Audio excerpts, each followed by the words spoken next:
Hi guys, I'm back again. And this is just going to be a fairly quick updatey kind of video. All the videos that are going to go up recently are all exactly the same and filmed in exactly the same location because I'm doing my usual let's film like 5 videos at once type of thing. So where are we at?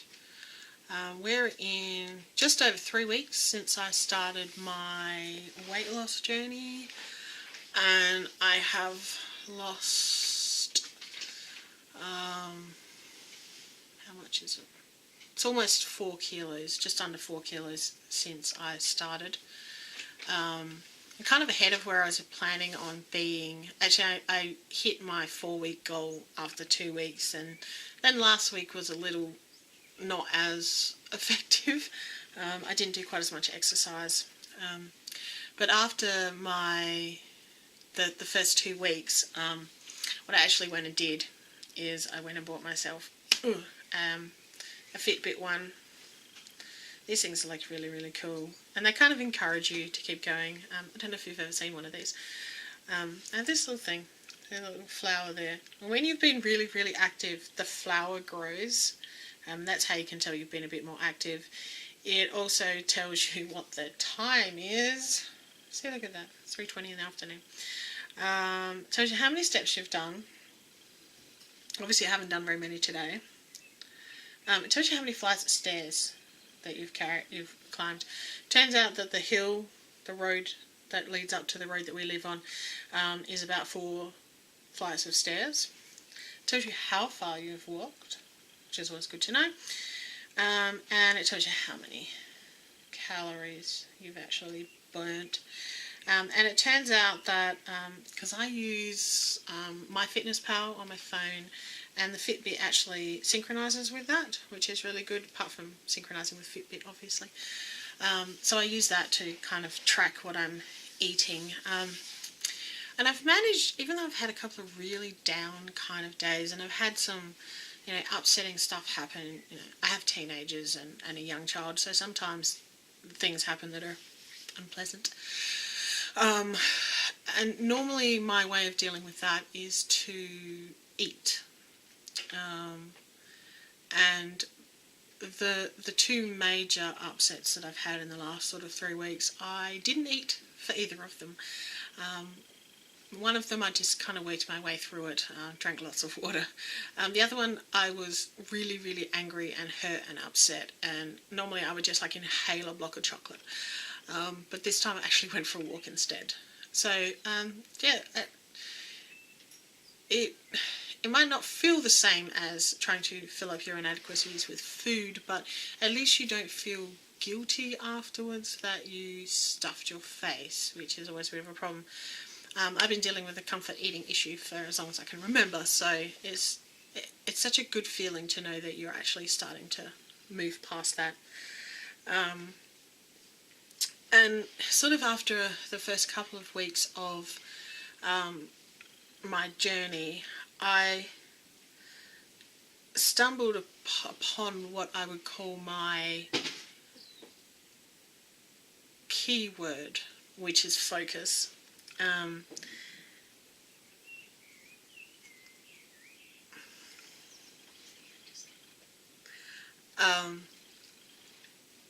And reminding myself that I need to remember to breathe sometimes when I get a little stressed. And I need to believe in myself, which I sometimes really struggle to do. So as a result of that, I finally decided on a design for a tattoo I've been planning to get for about 20 odd years now. So I did actually get tattooed the other day. It's still healing. I don't know how well. Actually, what I'll do is it's in its crusting up sort of phase at the moment. It's only a few days old. It's looking pretty good though. Yeah, so it's not exactly, it's fairly large. It's on my forearm. It is placed so that I can read it. It doesn't worry me too much if nobody else can bloody well read it, because it's meant for me. It's very much my tattoo. Didn't hurt half as much as I thought it was going to, except on this little inside bit here. That was really painful when he was colouring it there. But other than that, it was... funnily enough, I'm already planning my next tattoo. I never thought I'd do that, but... yeah, so that was something I did for myself that I've been wanting to do for a really long time. So I did that. Yeah, so those things are kind of like moving along, and that's always really good. Next month, November, is NaNoWriMo, which for those of you who don't know is National Novel Writers Month, which I will be doing for the 3rd time. Hopefully I'll be successful again, as I have been for the last 2 years. Basically what you do is you write a 50,000 word novel in a month, which doesn't sound like much, but if you've ever actually tried to do it, it can be really difficult. You have to write sort of about 1,700 words a day to finish in time, although that's not really the point of it. The whole point of it is for you to let go of the constrictions that hold you back from writing. Often people try to craft perfect when they're writing, like they want their first draft to be absolutely perfect, and it slows you down and holds you back. And the whole point of NaNoWriMo is for you to just write and worry about editing and correcting and reworking later, but get the story out and down and on paper. And they have lots of things to help you out with doing it, and you know, it's a really great thing to be doing. Something that I've enjoyed immensely, even when it's slightly stressful. When you think, oh my god, I'm not sure I'm going to finish in time. I mean, last year I actually finished it without too much trouble at all. The first year was really, really tough. This year I don't even know what I'm going to write, which is a bit of a problem. I have a couple of ideas, and one of them is the kind of book I wouldn't even read, so I'm not sure how I go about writing it, but you know, you never know.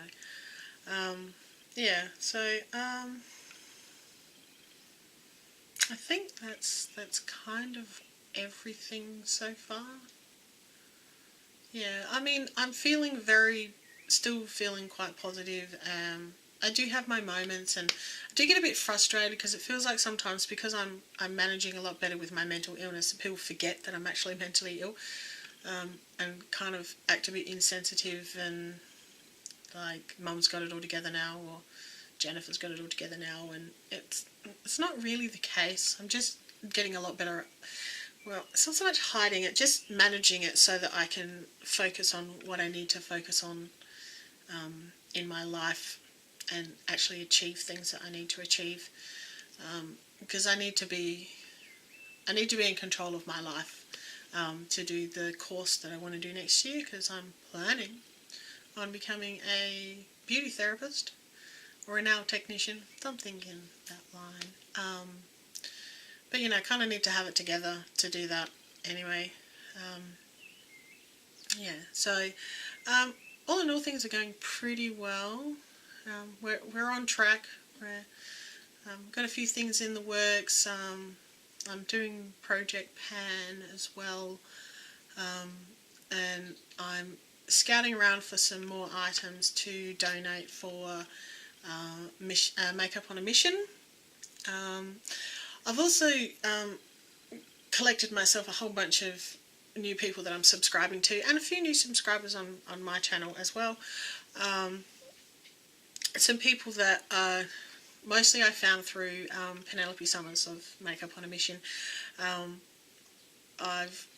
She made a video the other day about how people should be able to interact and say, hey, I'm a new subby to your channel, and you know, maybe you could come and check out my channel. And I've always not done that because I always feel like people are going to think I'm a spammer if I do that. And a whole bunch of people replied to her video on it, and I kind of like went through quite a few of those and went to their channels and watched some of their videos. And those people that I liked the videos that they were doing, I left them, I subbed to them, and then I left them a comment saying that I was a new subby and that I come from Penelope, and yeah, and a few of them have subbed back as well. Not that I asked them to. I mean, I have like 45 subscribers. It's not like I'm like a big massive channel or anything.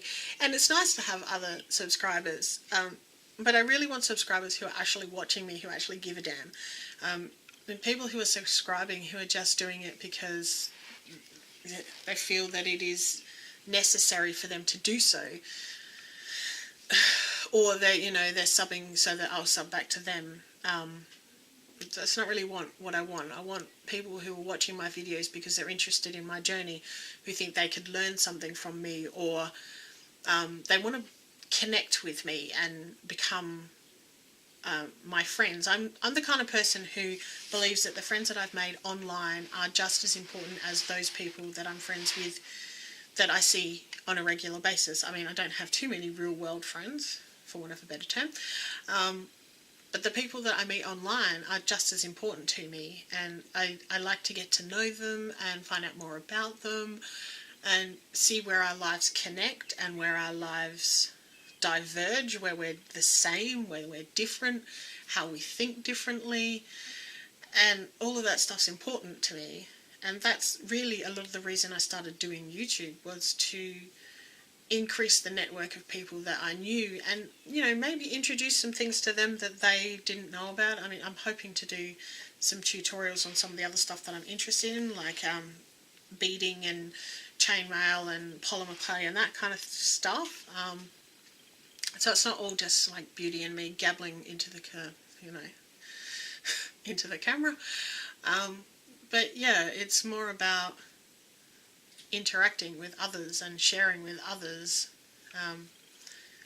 I look at it a lot like how the Vlog Brothers started out, where they originally made those videos where they say each other's name at the start of it, like, Hank says, this week John. Well, what he's talking about is they lived in different states and they were a fair way away from each other, and they couldn't, I mean, they could talk on the phone all the time, but it wasn't the same as a more face-to-face interaction. They couldn't see facial expressions and stuff like that. So they decided that they would make each other videos explaining how they were feeling about things and interacting with each other and keeping their relationship going. And, sitting on the floor, absolutely dead foot.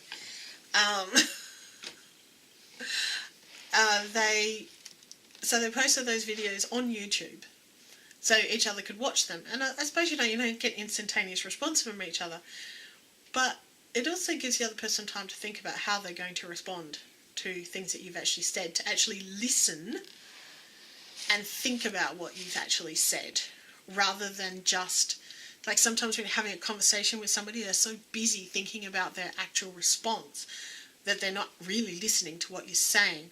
Whereas if you record something and somebody listens to it, they tend to listen to it more. And then when they respond, it comes from a better place because they've actually listened to what you're saying and not just thought about the response to one or two of the words that they've actually heard.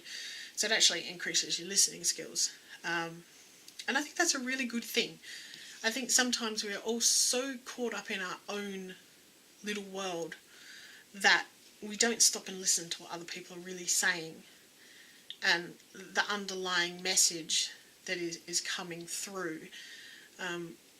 I see with a lot of the people that I follow that they want to share with other people the things that interest them, and they don't necessarily have those people in their everyday life. Like in my household, I mean, I have 4 boys, I have a partner, I have my mum, and I have my daughter, and of all of those, the only one who's even remotely interested in makeup is my daughter. And she's 7. So, it's not like we're at the stage where she's like borrowing all of my makeup and that kind of thing, or we're going shopping for makeup together or anything. She's just not at that age yet. My mum's never been particularly interested in makeup. And the times that she does wear makeup, she generally makes me put it on her anyway. None of my boys really care too much about that stuff. All they see is it's like Mum's got all this stuff, all this girly stuff around the house. My partner's very supportive of the whole thing. He loves that I'm finding myself and discovering myself and learning more about myself and getting out there. I was pretty much a hermit for like 2 years. Really didn't get out much, didn't interact with people very much, except online in some ways. So he thinks that's like really cool, and he likes to see them gaining confidence and stuff. But it's like I really wanted to share the things that interested me with other people who were interested in that stuff. It's, you know, there's nothing worse than having a conversation with somebody about something that you really, really love and they have got no interest whatsoever. It bores them shitless. Or they just don't care. Kind of a bit like when my kids go on and on and on about certain games and I just don't want to listen to it. Not that I object to games because I play them myself. I'm a simmer for Pete's sake. But, you know, when you hear about Destiny for 4 hours straight, like seriously. So I think that's a lot of the reason that a lot of the people who are kind of a bit more like me on YouTube, not the ones who are trying to be a superstar. Sweetie, you're not a superstar, you're a YouTuber. The people who think that this is the doorway to being rich and famous. Well, I mean, maybe for some people, if they get lucky, it is. But for a lot of the people that I'm interested in following, they are just everyday, ordinary people. The majority of them are women, and the majority of the women that I follow are over the age of like 25 or 30. Because I don't have an awful lot in common with 18-year-olds who have very little life experience. I mean, I try, but sometimes I just kind of like look at them and think, was I ever really like that? Did I ever look at life that way? I mean, some of them are really fun.